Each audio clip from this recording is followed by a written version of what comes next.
जगदंब महाराजांचा सर्वांना नमस्कार.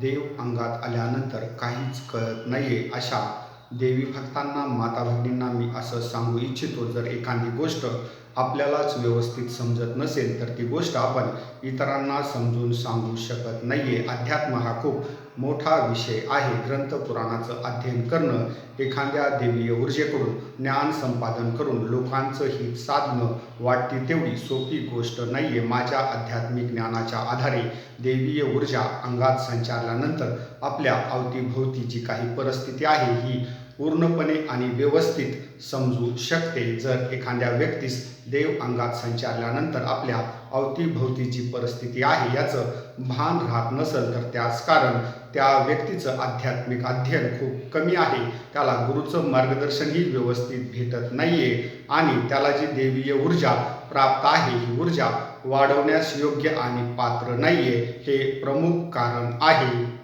मी असं सांगतो, जर एखाद्या व्यक्तीस देवीय ऊर्जा अंगात संचारल्यानंतर काहीच कळत नसेल आणि वर्षानुवर्ष हीच परिस्थिती असेल तर असा व्यक्ती साधना क्षेत्र सोडूनही देऊ शकतो.